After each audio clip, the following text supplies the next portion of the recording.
Ibihe byiza nshuti bakunzi ba TV10 twizere ko aho muri mukomeje komererwa neza mbahaye ikaze muri uyu mwanya twinjiyemo n'uwamakuru mu buryo burambuye n'amakuru mugiye kugezwaho nanjye Shemsa Uwimana ariko mbafatanyije n'itsinda rigari rimfasha kugira ngo aya makuru ashobore kubageraho atunganye mu izina ryabo bose twongeye kubaha ikaze tubabwira ko nyuma y'iminsi mike ishize humvikana ifungwa ry'insengero mu turere tumwe na tumwe tw'igihugu urwego rw'igihugu rw'imiyoborere RGB rwatangaje ko ifungwa ry'izo nsengero ryaturutse ku gikorwa cyo kugenzura iyubahirizwa ry'amategeko ndetse n'amabwiriza agenga imiryango ishingiye ku myemerere. Bimwe mu byashingiweho muri iri genzura harimo kureba ko urusengero rufite ibyangombwa byiyandikwa bitangwa n'urwego rw'igihugu rw'imiyoborere RGB, kureba niba abayobozi b'izo nsengero bafite impamyabumenyi cyangwa impamyabushobozi mu by'iyobokamana n'ibindi. Hagati aho RGB yasobanuye ko muri iri genzura hari aho byagaragaye ko hari insengero ndetse n'imisigiti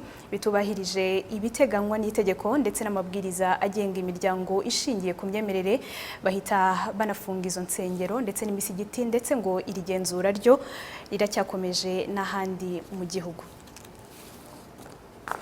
Duhindure ingingo dukomereze mu makuru afite ahuriye n'ubuhinzi mu ntara y'amajyepfo y'u Rwanda mu karere ka Huye, aho mu gihe hagiye gushira hafi umwaka n'igice Minisiteri y'Ubuhinzi n'Ubworozi itangaje ko yifuza gusubiza abahinzi ijambo ku musaruro wabo, bakaba ari bo bazajya basagurira isoko aho kugira ngo bategekwe gusarurira ku isoko. Bamwe rero mu bahinzi bo muri aka karere ka Huye na Gisagara bibumbiye mu makoperative y'ubuhinzi atandukanye baravuga ko nta gikorwa kuko n'ubundi bagitegekwa gusarurira mu biganza by'abacuruzi ndetse bakagenerwa ibyo batahana bidahagije, nyuma bakisanga basubiye ku isoko kongera kubigura kandi bakabigura bahenzwe. Ibyo babiganirije Prince Theogene Nzabihimana. Hari mu kwezi kwa gatatu k'umwaka ushize 2023 ubwo Minisitiri w'Ubuhinzi n'Ubworozi Dr Musafiri Ildefonse yarari mu karere ka Nyaruguru atangaza ko Minisiteri ayoboye iri muri gahunda y'amavugurura agamije gusubiza abahinzi ijambo ku musaruro wabo, bagahabwa uburenganzira bwo kujya babanza kwihaza mbere yo gusarurira amasoko. Usanga bibabaje umuntu yahinze koperative ikajyana ku isoko, none wa muntu agaca inyuma akajya kugura umusaruro n'abacuruzi kandi wenda bikamuhenda kandi afite amashansi yo kuba yabirya atanabigurisha. So twifuza ko nibura nkuko izina ribivuga umuntu agomba kuba asagurira isoko, nta soko ryo ryo risagurira umuhinzi. So namavuga tugomba gukora haba mu mikira mu bigori, abahinzi bakanezerwa n'umugabo bakora, ntibagura ibintu bibahenze kandi barahinze, ntibifuze kurya umuceri cyangwa ibigori cyangwa kawunga kandi barabihinze. So icyo ni ikintu tugomba gutekereza, abantu bakumva ko amakoperative y'ubuhinzi agomba gutekereza mbere na mbere umunyamuryango mbere yuko akora ibindi. Urimo kwiteza imbere gushaka bitabujijwe, ariko ntabwo ucuruza cyangwa ufite uruganda ari usagurira umuhinzi, ahubwo umuhinzi asagurira koperative. Iri jambo ryasaga n'iritanga ihumure n'akanyamuneza ku bahinzi, nyamara kugeza na n'ubu nyuma y'umwaka hafi n'igice Minisiteri y'Ubuhinzi n'Ubworozi igaragaje ko yifuza kubikosora. Aba bahinzi bo mu karere ka Huye na Gisagara bibumbiye mu makoperative y'ubuhinzi atandukanye babwiye Radio TV10 ko n'ubundi nta kirahinduka, kuko umusaruro bejeje bategekwa kuwusarurira ku isoko bakagenerwa umusaruro muke cyane batahana, nyuma bikaba ngombwa ko ubashirana bakajya kuwugura ku isoko bahenzwe, ndetse ngo hanagira n'urenga ku mabwiriza agenga ibijyanye n'umusaruro wabo bagahabwa ibihano bikakaye. Uwo muceri turawuhinga tukavunika, ariko muri uko kuvunika ntuduhaza uwo baduha. Uburyo twakabyifuzamo umuceri mu gihe weze, rwiyemezamirimo watse isoko ryo gutwara uwo muceri akohereza umuceri utonoye ku biro, buri munyamuryango wese akajya gufata umuceri. Umuhinzi arya mu byo yakoze. Byaba byiza tugiye dusarura akaduha icyo kurya natwe tudahangayitse kandi natwe twakoze. Ingaruka ni iz'ubukene zo kuba nyine umuntu atabona icyo kurya kandi nyine warakoze ukeneye kurya. Nyine nko ku bwacu tuvuga ushobora kubona nk'umusaruro nk'ibiro nka 500 nk'urugero, nkumva wenda nahageza nk'ibiro nk'iry'itanu cyangwa 200, noneho undi nkawushyira nko mu rugo. Umuyobozi wungirije w'akarere ka Huye ushinzwe iterambere ry'ubukungu Kamana Andre avuga ko kuba abahinzi basabwa kunyuza umusaruro wabo mu nganda badakwiye kwifata nko kuwimwaho ijambo, kuko biri mu rwego rwo kuzamura ubuziranenge bw'umusaruro wabo, kandi byose bigakorwa mu nyungu z'umuturage nk'uko ari nawe leta ireberera. kugira ngo murabizi yuko kera habanje utwo tumashini tukangiza umusaruro. Leta rero ishyiraho standards zo gushyiraho amamashini atunganya umuceri ku buryo ari ku isoko ry'imbere mu gihugu no hanze y'igihugu ushobora kuba wari wa muceri wagenda ukajya guhiganwa. Nawe utwara rero ari wa wundi usekuye uzasanga wa muceri yejeje ahubwo ari we wagiye mu mabutike. Ari nayo mpamvu politiki y'igihugu ivuga ngo agire ingano umuturage asigarana, habe n'indi inyura mu ngana nazo zigakora, hanyuma izo ngana zikamuha amafaranga, ya mafaranga akaba ariyo ashobora kumufasha. Tukabasaba rero yuko bumva yuko igihugu kibifuriza neza kuba byaratekerejwe, hakajyaho amakoperative yewe na federasiyo zikajyaho ku buryo iyo bajya gushyiraho ibiciro ibyo baba bashoboye byose birabanza bikaganirwaho. Ubundi amabwiriza avuga ko umuhinzi w'umuceri nyuma yo gusarura uruganda yagemuyeho umusaruro we ruba rugomba kumutunganyiriza uwo kurya ungana na 30% by'umusaruro we. Ku ruhande rw'ubuyobozi bugasanga uyu wakabaye uhagije, ahubwo ikibazo kikaba ku bahinga ubuso buto, nyamara nabo ngo bikaba bidakwiye ko umusaruro wose bawutwara mu rugo kuko mu gishoro baba bashyizemo harimo na nkunganire ya leta. Prince Theogene Nzabihimana, Radio TV10 mu ntara y'Amajyepfo. Aho ni Huye. Dukomereze mu karere ka Rutsiro, hari abaturage bo mu murenge wa Kigeyo. Ababo baravuga ko banywa amazi yo mu gishanga nyuma y'uko bubakiwe imigezi gahita ipfa, none imyaka ikaba ibaye 15 iyo migezi itarakorwa nk'uko babitangarije Emmanuel Ndahayo. Ndamazi dufite tunywa ibiziba. Iryo ni ijambo wakirizwa na bamwe mu baturage bagize imidugudu y'akagari ka Rukaragatanga Kagondero na Gahunga mu murenge wa Kigeyo akarere ka Rutsiro. Aho abaturage bashimangira ko hashize igihe kinini ndetse kibarirwa mu myaka robine bari bubakiye zigize ikibazo ku buryo zitakirangwa amazi, bityo bakasanga mu gishanga akenshi arimo bigaragara no ku maso kuko abasa nk'arimo itaka ryinshi ku buryo utakeka ko ari umuntu watinyuka kuyanywa. Baza kuzikora n'ubundi zigaguma gupfa, none bazihagaritse kuzikora. Ubu tuvoma ahantu mu bishanga, ahantu hareka ibikeri, ugasanga abana bagwaye imbiswi ariho n'ubugwingiri buturuka. Tuvomamo no hasi kandi rubine hano hepfo irahari n'indi muhiso hano haruguru, ariko ndamazi zigira. Duhereye ku myaka 15 irarenze hafi 20, umwana agiye gufata irangamuntu, iyo rubine yari nzima ikomeye nziza, ariko ubu ngubu kwa kugenda igenda ihongoka kandi n'amaninda garimo gacika biriduka bitemba basibura byarangiza ubwo bagashaka kagatiyo. Iyi imvura iguye bibi biziba, tunywa ibiziba. Igishengura imitima y'abo baturage ngo nuko wabuze n'uhita ku isoko ku buryo barwariza ku dukano bari basanzwe bavomaho, nubwo natwo tutabaga dufite amazi meza ku kigero cyiza, bityo bagaheraho batabaza ngo babone amazi meza. Genda umuturage uri kwigendera mpuye namwe, ariko n'abayobozi bacu turabibabwira bakabisaba inzego zo hejuru. Gahunga na Tagaza ikeneye rubine, nubwo irukeneye wenda nubwo amazi gatahagera, ariko niyo rubine twasaba ubufasha bwo hejuru bukadufasha bukayidukorera neza, isoko rigafatwa, ariko imvura yarwa ntituvome ibiziba. Tukaba turi kugira muzatuvuganire baze baduha amazi. Gusa nubwo mu mvugo zabo baturage humvikanamo ko badahwema kugaragariza ubuyobozi ikibazo bafite, ubuyobozi bw'umurenge wa Kigeyo buvuga ko butari bukizi, nk'uko ku murongo wa telefone umunyamabanga nshingwabikorwa y'umurenge Bwana Mudahemuka Christophe bivuga. Gusa bisa nkaho nta zindi ngamba ubuyobozi bugifiteho uretse kuvuga ko bugiye kugikurikirana. Ikibazo nta muntu wakitugejejeho, ariko ubwo turakimenya tugiye gukurikirana, ariko abaturage bakwiye kubona amazi. Icyo ukora ubuyobozi bw'ikigo cy'igihugu gishinzwe amazi, isuku n'isukura WASAC buvuga ko bitarenze umwaka w'ingengo y'imari 2024-2025 buzaba bwamaze gusana umuyoboro ugeza kuri abo baturage amazi meza, kuko ngo ariwe wangiritse biturutse ku matiyo atari yujuje ubuziranenge, maze bituma abo baturage babura amazi, nk'uko Bwana Emmanuel Mudacumura uyobora iki kigo ishami rya Rutsiro bivuga. Byari ku murongo wa telefone. Iyo miyoboro yubatswe hashize igihe kitari gito, mugani bakoresha ibikoresho bidafite ubuziranenge, niko umuntu yabyita mu Kinyarwanda. Noneho ko bashyizemo amazi bigaturika. Aho WASAC tuhagera rero nk'aho tugiye kuhakorera, ubu hari imiyoboro igera kuri 14 nawo urimo bagiye gutangira kurehabilita muri iyi fisco iya. Deja twatangije igikorwa cyo kuyitangira ku itariki 20/6, ariko ntabwo yahita ikorerwa rimwe, n'imiyoboro 14 tugiye gukora. Oya muri fisco iya byose tugiye gutangira izo rehabilitation. Uyu muyobozi akomeza avuga ko uyu muyoboro wagezaga amazi meza ku baturage bo mu kagari ka Rukaragata umurenge wa Kigeho mu karere ka Rutsiro nyuma ukaza kwangirika ngo ufite uburebure bwa kilometero 1 ariko ngo ukazasanwa hamwe n'indi yose yo muri Rutsiro igera kuri 14. ndamazi dufite tunywa ibiziba. Emmanuel Ndahayo, TV10 mu karere ka Rutsiro.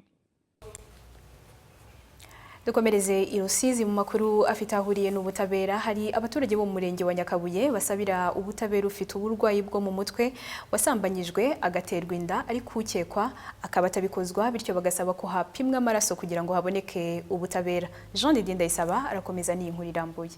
Nare mvuye gukaraba nimugoroba duhurira mu nzira nyine baramfasha aranyirukankana mu migano nyine akora ibyo akora aragenda. Uyu Radio TV10 nisemo kwita Uwimana w'imyaka 22 wafashwe n'uburwayi bwo mu mutwe akiri muto bukagenda bwiyongera ngo mu kwa munani k'umwaka ushize nibwo yasambanyijwe n'uwamwubikira avuye koga mu mashyuza. Ababyeyi be bavuga ko bwakiye bagize icyo kibazo ku buyobozi ndetse n'ukekwa gafatwa ariko ntatinde kurikurwa. Yafunzwe uwo munsi yahise afungwa, ariko ndibaza ko banza cyumweru myaka itashize niba kitanashize nk'icyumweru bamurekuye yabaje ajya Nyakabuye bamurekura kujya gatanu.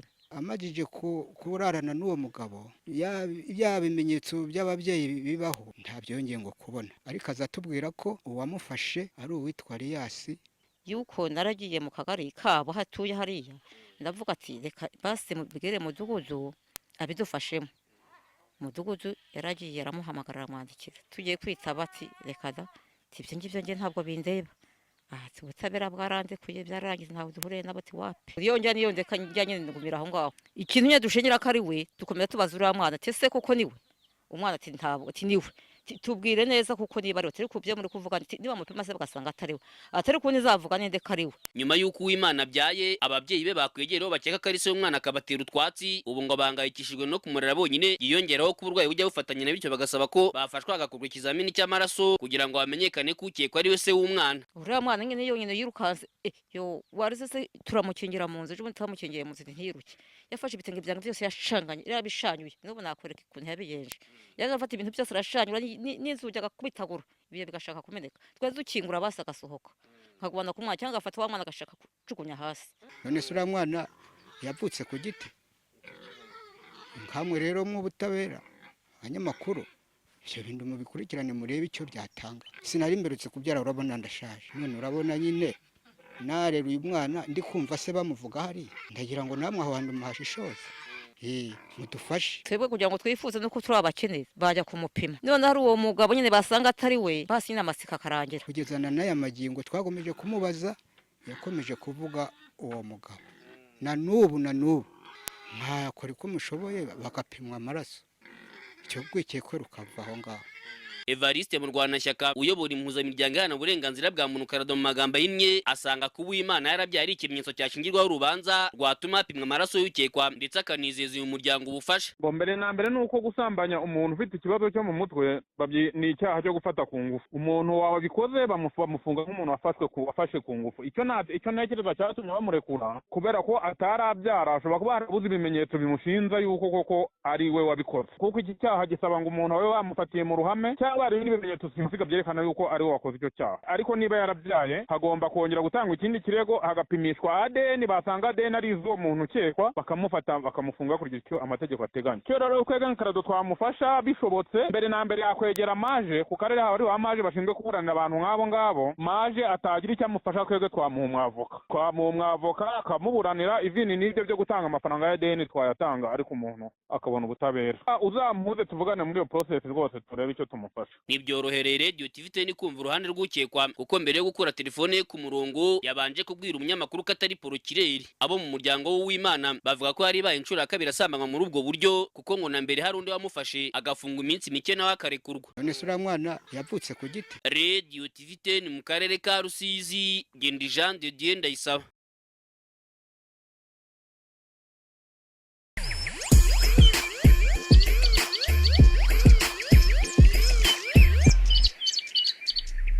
Amakuru ya TV10 mugikomeje gukurikira mu buryo burambuye, mbahaye ikaze nanone n'amakuru dukomereje mu yajyanye n'ubucuruzi, aho ikigo cy'igihugu gishinzwe imisoro n'amahoro Rwanda Revenue Authority cyatangiye guhemba abaturage batse inyemeza bwishyu. Ubukangurambaga bwiswe ishimwe kuri TVA Tengamara na TVA ndetse abaturage bagera ku bihumbi 8 bakaba bamaze guhembwa agera kuri miliyoni 95 z'amafaranga y'u Rwanda. Ibindi kuri inkuru na Ntambara Garleon. Kuva mu kwezi kwa gatatu uyu mwaka 2024 nibwo ikigo cy'igihugu gishinzwe imisoro n'amahoro Rwanda Revenue Authority cyafashe umwanzuro wo gutangiza ubukangurambaga bwiswe ishimwe kuri TVA, Tengamara na TVA. Aha umuturage yasabwaga gusaba inyemezabwishyu bakayandika kuri nimero ye ya telefone mu gihe yaguze ibicuruzwa. Ikigo cy'igihugu gishinzwe imisoro n'amahoro Rwanda Revenue Authority kigaragaza ko cyafashe umwanzuro wo gushyiraho ubukangurambaga kubera icyuho cyari ku baguzi ba nyuma batasabaga fagitire ya IBM. Uyu ni komiseri wungirije ushinzwe serivisi z'abasora n'itumanaho Uwitonze Jean Paul. Rero no kuvuga ngo fagitire nibidatanzwe kuri umuguzi wa nyuma byabaga ari icyuho kinini cyane.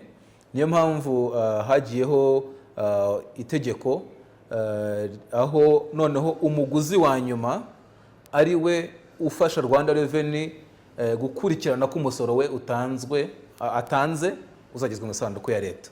Bityo hazaho kumushimira kuko ubundi kuvuga ngo Rwanda Revenue zakurikirana buri muntu wese ahantu hose ibyo byasaga n'ibigoye.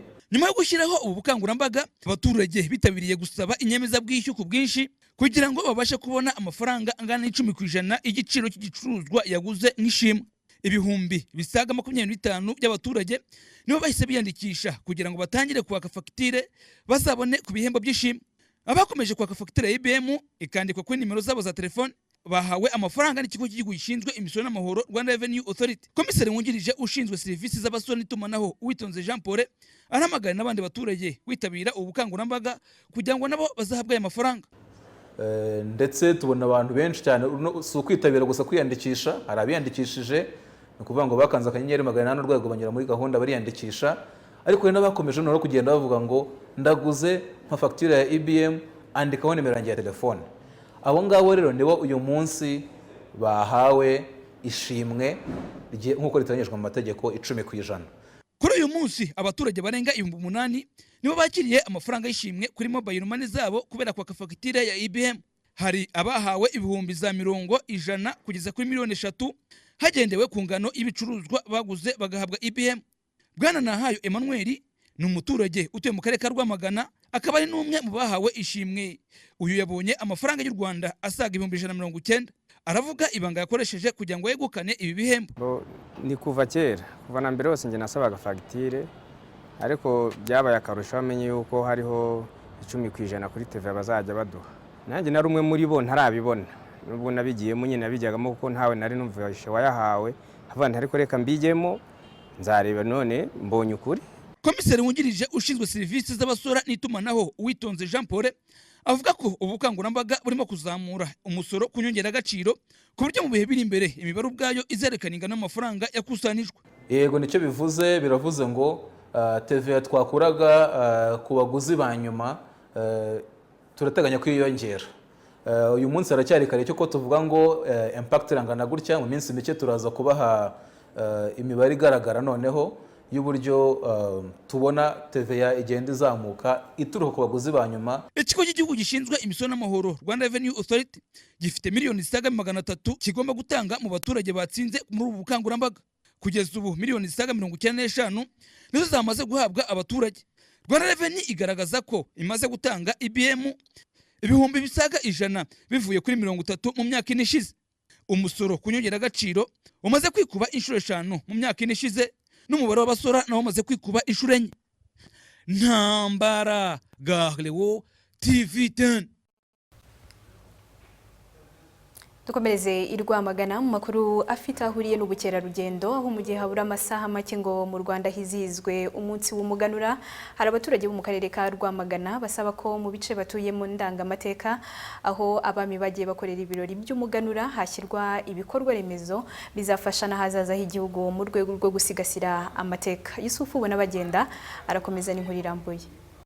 ahitwa mu bigabiro bya Rwamagana muri iki gihe. Kera hahoze urugo rw'umwami Kigeli wa kane Rwabugiri, niho yarongoreye umugore we witwa Nyirandabaruta wa Sandirima, bityo babyarana umuhungu witwa Sharangabo wari utuye imwurire hakurya ya Rwamagana. Muri urwo rugo rw'i Rwamagana kandi niho Rwabugiri yizirije imihango y'umuganura wo mu mwaka w'1886 mu Buganza bwe. Hiyongeraho kandi impinga ya Munyaga, aho umwami Kigeli wa kane Rwabugiri nawe yaje kuhubaka urugo ndetse arwizihirizamo imihango y'umuganura mu mwaka w'1888. Aha kandi hiyongeraho ku Musumba hari igiti cy'umuguruka aharasiwe umwami Ruganzu wa mbere Bwimba witanzeho mutabazi kugira ngo u Rwanda rutsinde Gisaka. Abaturi ibice byose bibumbatiye amateka ngo basanga hakwiye kubakwa ibikorwa remezo nk'ikimenyetso cyo gusigasira aya mateka. Nk'ubu ngubu muje kuhasura, ariko haba umuhanda nta kibazo muba mwagize, muba mwaje mu muhanda mukakigeraho nta ngorane zabaye.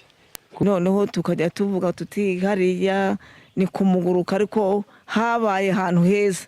Hari ahantu hubatswe, hano hose hasi iterambere, ugasanga barinjiza amafaranga akinjira, uyu mudugudu ugasanga mbega ugize agaciro. Ese ahantu ko bava mu ndangamuco, nka bikorwa by'indangamuco tujye tuhabona.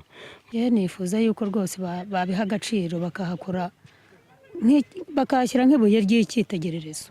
Nturushasi ushinzwe kubungabunga ahantu ndangamateka mu nteko y'umuco ashimangira ko bazakomeza kugaragaza ahantu hose habumbatiye amateka y'igihugu ndetse no gukorana n'inzego zitandukanye kugira ngo habungwabungwe mu buryo burambye. Ibyo bikorwa remezo biba bikenewe, ni narwo nanone rwa ruhare rw'inzego z'ibanze. Nabwo mu gusaba inzego z'ibanze, icyo twavuganye n'ubuyobozi bw'inzego z'ibanze ni ukubibutsa ngo ahatari ibikorwa remezo bijya hari ahantu ndangamurage bihashyirwe, ariko nanone hirindwa ko ibikorwa remezo mu iterambere ry'ubukungu nanone byazatuma hari ahantu ndangamurage hakurwaho cyangwa se hangizwa.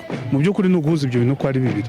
Umuyobozi w'akarere ka Rwamagana wungirije ushinzwe iterambere ry'ubukungu Kagabo Richard agaragaza ko ari inshingano bafite nk'akarere zo kuhitaho mu igenamigambi ry'akarere. Kuba harashyizweho n'iyi nteko y'umuco yonyine ishinzwe no gukurikirana ibyo bintu, nabyo ni imbaraga zikomeye cyane.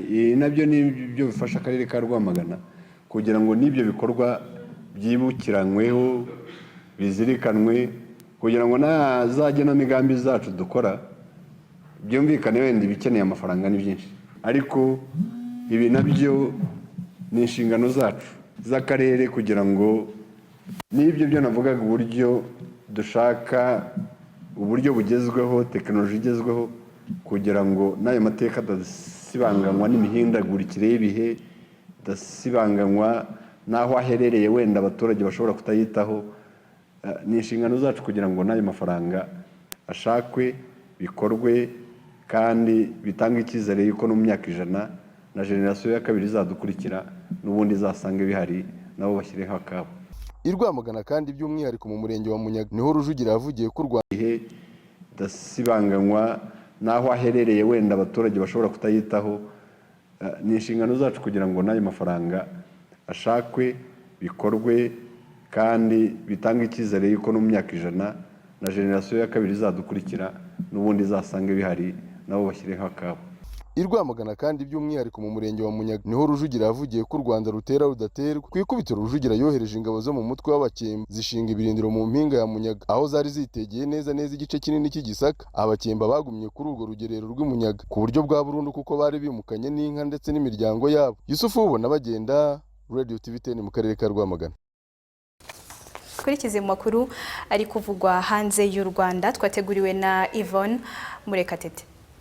Muri Repubulika Iharanira Demokarasi ya Kongo, abantu 3 nibo bamaze kwandura indwara y'ubushita bw'inkende monkeypox muri Kivu y'Amajyepfo. Radio Okapi itangaza ko kugeza ubu abandi bantu 4 bakekwaho ubwandu bashyizwe mu kato. Tubutse ko mu cyumweru gishize Leta y'u Rwanda yemeje ko hari abantu 2 yagaragayeho hano imbere mu gihugu ndetse nasaba abanyarwanda kuyirinda.